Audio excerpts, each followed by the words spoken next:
معماری روح، رشد شخصی و شخصیت سازی. سلام. بعضی وقتا آدم در میانه زندگی ناگهان به جایی میرسد که احساس میکند درونش خالی است. نه به این معنا که هیچ چیز ندارد، بلکه به این معنا که هرچه دارد از خودش نیست. انگار سالها نقش بازی کرده، تقلید کرده، زیسته، اما زندگی نکرده. این همان لحظه است که سؤالی بزرگ سر بر می آورد: من کیستم؟ آیا واقعا خودم را ساختم یا دیگران مرا ساختند؟ رشد شخصی در زبان ساده یعنی حرکت از نادانی به آگاهی، از سطحی بودن به ژرفا و از تقلید به اصالت. اما در حقیقت رشد شخصی سفری است دردناک، چرا که در آن باید با حقیقت خویش روبرو شوی. انسانی که می‌خواهد رشد کند باید جرأت داشته باشد با سایه‌های خودش ملاقات کند، با ترس‌هایش، با حسادت‌هایش و یا با ضعف‌هایش. و اینجا یک حقیقت تلخ نهفته است: بیشتر مردم ترجیح می‌دهند در تاریکی بمانند تا اینکه با چراغی کوچک به زشتی‌های درونشان نگاه کنند. شخصیت چیزی از پیش آماده نیست. انسان نه همچون سنگ است که شکلش را طبیعت تعیین کرده باشد و نه همچون گیاه که صرفاً رشد کند. انسان پروژه‌ای ناتمام است، موجودی که باید خود را بیافریند. اما خطر اینجاست: اگر تو شخصیتت را نسازی، دیگران برایت خواهند ساخت.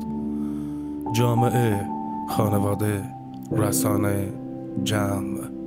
و آنگاه تو تنها بازتابی خواهی بود از خواسته های دیگران.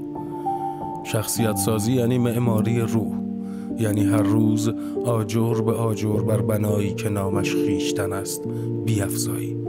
اما این معماری آسان نیست، چون برای ساختن باید ویران کنی. باید آنچه را که از کودکی در تو کاشته‌اند به نقد بکشی. باید لایه‌های دروغین هویتت را یکی یکی کنار بزنی. راه رشد شخصی موانع بیشماری دارد. یکی از آنها ترس از قضاوت است که چون دیو همیشه بر سرت ایستاده. دیگری راحت طلبی است که زمزمه می کند بمان، نرو، اینجا راحت تر و امن‌تر است. و یا گذشته‌ای که تو را اسیر زنجیرهای شکست و پشیمانی کرده. بزرگترین مانع اما خود انسان است. آدمی هم زندانبان خویش است و هم زندانی خویش. او کلید را در دست دارد اما جرأت گشودن در را ندارد. اگر بخواهی در این مسیر قدم بگذاری، باید آماده درد باشی. رشد بدون درد توهمی بیش نیست. راهکارها ساده‌اند اما عمیق.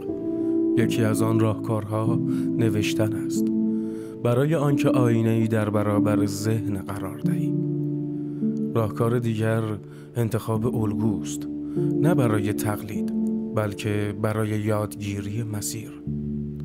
راهکار دیگر ساختن عادتهای کوچک است، چون تغییر ناگهانی تو را در هم می شکند. و بالاتر از همه